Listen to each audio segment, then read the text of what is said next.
Bago tayo magpatuloy, huwag kalimutang mag-subscribe sa aking channel.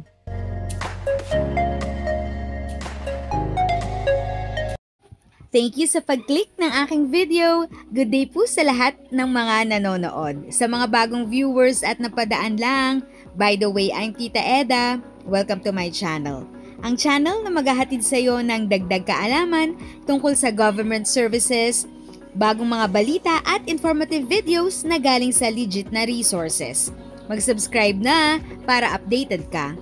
Nagsagawa ng rally ang United Senior Citizens Party List kasama ang iba't ibang organisasyon at asosasyon noong Lunes, Enero 20 sa harap ng gusali ng Senado.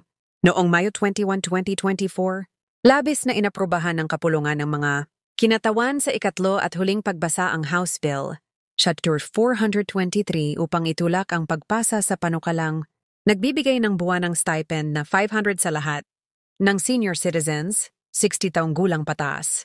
Makalipas ang isang linggo, ipinadala ang panukalang batas sa Senado ng Pilipinas.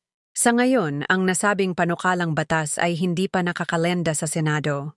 Kung walang aprobadong panukala sa counterpart ng Senado, bago mag-adjourn ang Kongreso sa Pebrero, 7, 2025, ibabalik din ito sa kapulungan ng mga kinatawan para sa muling pagsasampa. Dahil dito, mawawala ng kabuluhan ang lahat ng pagsisikap. Sinabi ni United Senior Citizens Party List Represor Milagros, Aquino magsaysay na ang rally ay para ipahayag ang pagkabahala ng lahat ng United Senior Citizens ng Pilipinas.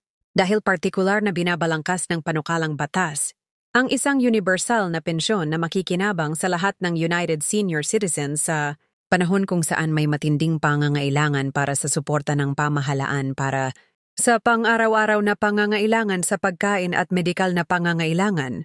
Nalungkot din itinuro ni Magsaysay, matagal na po natin itong ipinaglalaban sa Kongreso at sa wakas ay naaprubahan.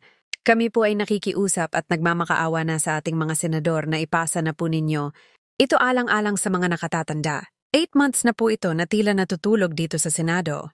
Kung hindi po ito maipapasa ngayon, back to square one po ito at kailangan pang i-refile sa susunod na Kongreso.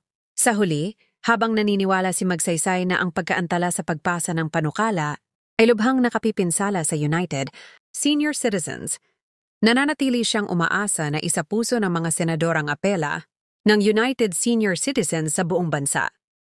If sa tingin mo, natulungan ka ng video ko na ito, nakasave ka sa oras mo, you can click yung thanks button at any amount ay malaking help sa pag-grow ng channel ko. Yun lang po muna ang aking update. Sana ay nakatulong na dagdag kaalaman ang aking share today. Ang goal ng aking channel ay mag-create ng awareness. Kung ganitong mga topic ang gusto mo, panoorin mo ang mga videos ko na ito.